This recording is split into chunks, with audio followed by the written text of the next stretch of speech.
ఆదిత్య ఓం గారు mid week ఎలిమినేషన్లో భాగంగా eliminate అయిపోయినట్టుగా అయితే మనకు తెలుస్తుంది. అదేంట్రా ఇప్పుడు మార్నింగ్ జరిగిన నైట్ వరకు జరిగిన ఓటింగ్ మనకు చూసుకుంటే మార్నింగ్ ఓటింగ్ రిజల్ట్స్ మనం ఆల్రెడీ చెప్పుకున్నాం కదా. నైనిక కంపారిటివ్లీ ఆదిత్య గారితో కంపేర్ చేస్తే తక్కువగా ఉంది. సో లెక్క ప్రకారంగా నైనిక వెళ్ళిపోవాలి కదా. అంటే ఇప్పుడు హౌస్ మేట్స్ చేతిలో డెసిషన్ పెట్టారనుకోండి, ఎవరికి వేస్తారు? డౌట్ లేకుండా ఏ పరంగా చూసుకున్నా కూడా నైనికాకే వేస్తారు. ఎందుకంటే సీత క్లాన్లో మొత్తం మొత్తం అందరూ నైనిక వైపే. ఇటు నిఖిల్ వైపు కూడా నైనిక అని చాలా క్లోజ్ బాండింగ్తో ఉన్న వాళ్ళే కాబట్టి నిఖిల్ వేస్తే పృథ్వీ కానీ మిగతా వాళ్ళు కూడా అందరు వేస్తారు. ఇక ఆదిత్య గారి వైపు ఎవరు వెళ్తారు? అసలు వెళ్ళే ఛాన్స్ 1% ఉంటే డౌట్ లేకుండా ఆదిత్య గారిని అలా బయటికి పంపించేస్తారన్నమాట. సో ఇప్పుడు ఎవరిని పంపుకున్నా కూడా పెద్ద ఫరక్ అయితే పడదు. నైనిక ఈరోజు సేవ్ అయితే నెక్స్ట్ వీకెండ్లో ఆమె వెళ్ళిపోతుంది. సో ఇద్దరు ఎలిమినేషన్కి 1-2 డేస్ గ్యాప్ తప్ప పెద్దగా అయితే లేదు కాబట్టి ఇట్స్ క్లియర్ దట్ ఎవరు వెళ్ళిపోయినా కూడా పెద్ద ఫరక్ అయితే పడదు. ఆల్రెడీ మన చెప్పుకున్న ఓటింగ్ రిజల్ట్స్లో కూడా ఆదిత్య గారు అండ్ నైనిక కూడా ఇద్దరు డేంజర్ జోన్లోనే ఉన్నారు. ఏ ఎలిమినేషన్ ఉన్నా కూడా ఖచ్చితంగా మిడ్ వీక్ అయినా వీకెండ్ అయినా 2 ఎలిమినేషన్స్లో వీళ్ళిద్దరు వెళ్ళిపోతారని మనం ముందు నుంచి చెప్పుకుంటున్నాం కాబట్టి ఇప్పుడు జరిగింది కూడా యాస్టీజ్గా అదే అనమాట.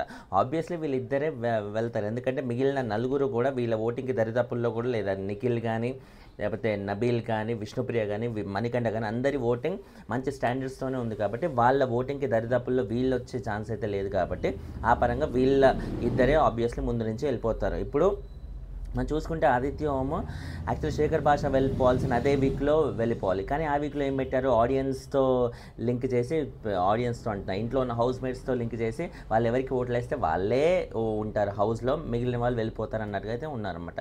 అంటే ఓట్లు వేసిన ఆడియన్స్ ఏమైనా పిచ్చోళ్ళు అక్కడ ప్రతిసారి ఏం చెప్తారు? ఎవ్రీ సీజన్లో ఇలాంటిదే పెట్టేసి కంటెస్టెంట్ చేతిలో పెట్టేసి మేము కంటెస్టెంట్ చేతిలో పెట్టాం కానీ ఇప్పుడు ఏ ఓటింగ్ అయినా ఆడియన్స్ నిర్ణయిస్తేనే జరుగుద్ది కాబట్టి ఆడియన్స్ పరంగానే మేము వెళ్తున్నాం, ఆడియన్స్కి మేము రెస్పెక్ట్ ఇస్తాం అన్నట్టుగా భారీ డైలాగులన్నీ కొట్టేస్తారు. బట్ ఈ సీజన్లో మాత్రం స్ట్రైట్గా కంటెస్టెంట్స్ చేతిలోనే పడేసి వాళ్ళు ఎవరిని సెలెక్ట్ చేస్తే వాళ్ళనే బయటికి పంపేసినట్టుగా మనం ఆల్రెడీ చూసాం శేఖర్ భాషని. అండ్ మరో శేఖర్ భాషకి ఏంటంటే వాళ్ళ అప్పుడే బాబు కూడా పుట్టడం, సో వాళ్ళ వైఫ్ దగ్గర ఆయన రిక్వైర్మెంట్ ఉండాలి అని అనుకోవడం. అండ్ దానికి తోడు శేఖర్ భాషకు కూడా బీభత్సమైన ఓటింగ్ ఉన్న కంటెస్టెంట్ ఏం కాదు, ఓటింగ్ లేదు. అండ్ మోర్ ఓవర్ అదిరిపోయే గేమ్ కూడా ఆడట్లేదు. సో ఏ పరంగా చూసుకున్నా కూడా ఆయన డేంజర్ జోన్ కంటెస్టెంటే, ఆదిత్య గారు కూడా డేంజర్ జోనే. కంపారిటివ్లీ ఇద్దరికి ఓటింగ్ పెడితే ఏమన్నా వస్తుందేమో అనే ఉద్దేశంతో అలా ఏదో చేశారన్నమాట. కొంచెం ఆర్గనైజ్డ్గా స్ట్రక్చర్డ్గా పంపుదాం, బ్లైండ్గా ఏదో ఇప్పుడు వాళ్ళ బాబు పుట్టాడు కాబట్టి పంపుదాం అన్నట్టుగా ఏదో ఫ్యామిలీ రిలేషన్స్తో భాగంగా బిగ్ బాస్ని లింక్ చేయడం కాకుండా ఆర్గనైజ్డ్గా పంపుదాం అనే ఉద్దేశంతో అలా పంపినట్టుగా అయితే తెలుస్తుంది. అండ్ మధ్యలో మొన్న లాస్ట్ వీక్లో కూడా యాక్చువల్లీ ఆదిత్య గారే వెళ్ళిపోవాలి. అయినా కానీ ఆదిత్య గారికి బీభత్సంగా ఓట్లు పడింది లాస్ట్ వీక్. కనీసం డేంజర్ జోన్లో కూడా లేడు ఆయన. ఆ ఓ రేంజ్ పైకి అయితే వచ్చేసాడు. ఎందుకు సేవ్ అయ్యాడంటే డౌట్ లేకుండా ఆపరేషన్ సోనియా అనేది జరిగింది కాబట్టి ప్రతి ఒక్క సోనియా మళ్ళీ ఎప్పుడు వస్తారో నాయన ఆ పిల్లని మళ్ళీ భరించడం నా వల్ల కాదు, ఎట్లాగైనా ఈ వీకే బయటికి తోయాల్సిందే అన్నట్టుగా 4వ వారమే ఫస్ట్ వీక్లో సూపర్ డూపర్ కంటెస్టెంట్ అనుకున్న సోనియా 4వ వారమే బయటికి పంపించారంటే జనాలు ఎంత విసిగి వేశారో చూడండి.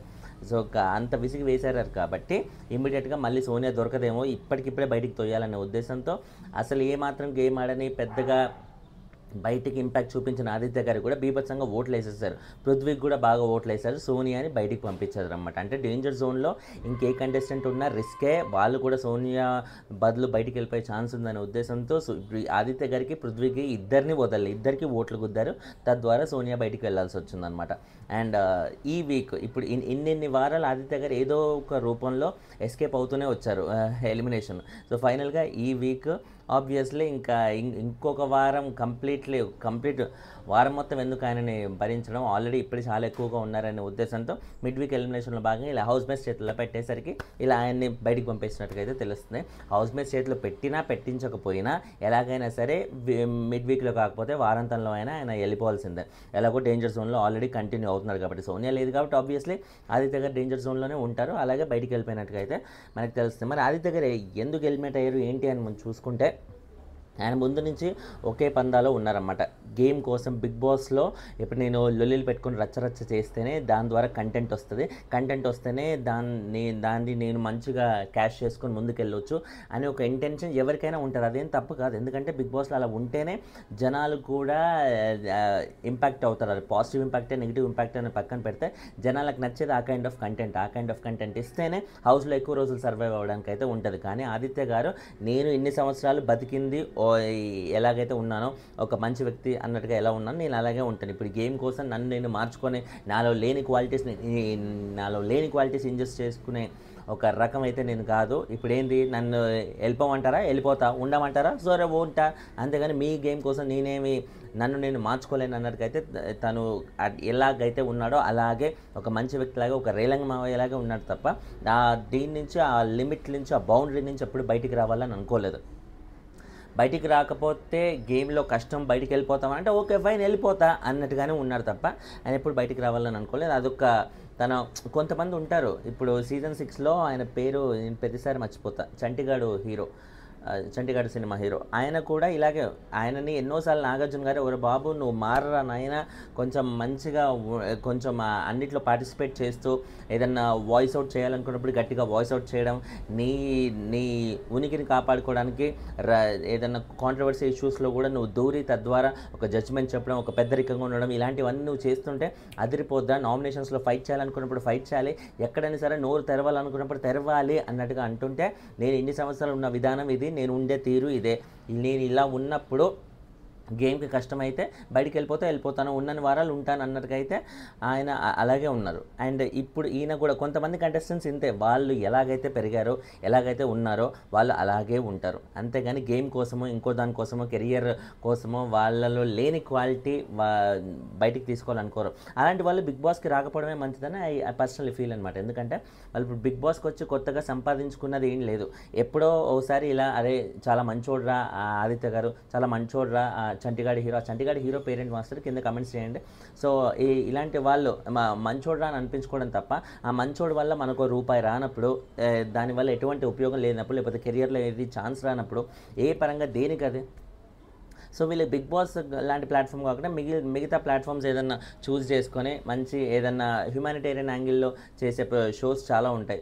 సో అలాంటి షోస్ ఎక్కడైనా పార్టిసిపేట్ చేస్తే వీళ్ళకి ఎక్కువ గుర్తింపు వచ్చే అవకాశం అయితే ఉంటుంది. ఎవరైనా కోరుకునేది గుర్తింపే కాకుండా డబ్బులు కాదు అని అనుకుంటే కనీసం గుర్తింపు అన్న కోరుకుంటారు కదా. సో గుర్తింపు అనేది ఇలాంటి షోస్లో రావడం వల్ల వాళ్ళకి ఒరిగేది ఏమీ లేదు. కాబట్టి ఆదిత్య గారు definitely he just wasted his opportunity.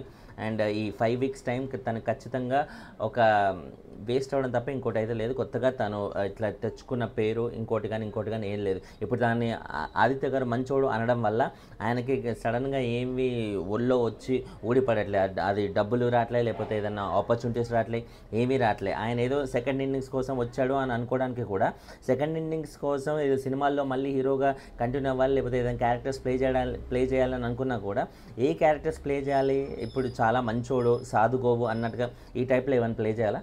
ఆ టైప్లో ఆ టైప్లో అసలు క్యారెక్టర్స్ ఉంటాయా? ఎన్ని సినిమాలను చేస్తారు అలా? సో ఇట్స్ నాట్ కంప్లీట్లీ ఈ జస్ట్ వేస్టెడ్ హిజ్ ఆపర్చునిటీ అన్నట్టుగా చెప్పుకోవాలి. ఇలాంటి మెంటాలిటీ ఉన్న వాళ్ళు నేను మంచోడుగానే ఉంటాను, చెడ్డోడుగా ఉండలేను, ఈ షో కోసం నేను మారలేను అనుకునే వాళ్ళు రాకుండా ఉండడమే మంచిది. ఎందుకంటే మిగతా వాళ్ళు చాలామంది ఆపర్చునిటీ కోసం వెయిట్ చేసే వాళ్ళు ఉంటారు కాబట్టి బిగ్ బాస్లో రావడానికి. అలాంటి వాళ్ళకి వదిలేస్తే బాగుంటుంది ఐ పర్సనల్లీ ఫీల్. మీకేమనిపిస్తుంది కింద కమెంట్ చేయండి. ఛానల్ని సబ్స్క్రైబ్ చేసుకోండి. ఆల్రెడీ మార్నింగ్ చేసిన క్లోజింగ్ ఓటింగ్ రిజల్ట్స్లో మీరు చూడని వాళ్ళు ఎవరైనా ఉంటే చూడండి. అందులో ఆల్రెడీ డీటెయిల్గా ఎక్స్ప్రెస్ చేశాను ఎవరు ఓటింగ్ ఎంత, ఎవరు ఏ పొజిషన్లో ఉన్నారు. నబీల్ అయితే దంచి కొడుతున్నాడు అన్నమాట, మణికంఠ కూడా అదే రేంజ్లో దంచి కొడతాడు. ఆ వీడియో చూడండి, మీకు క్లారిటీ వస్తుంది. Finally thanks a lot for watching. Bye bye.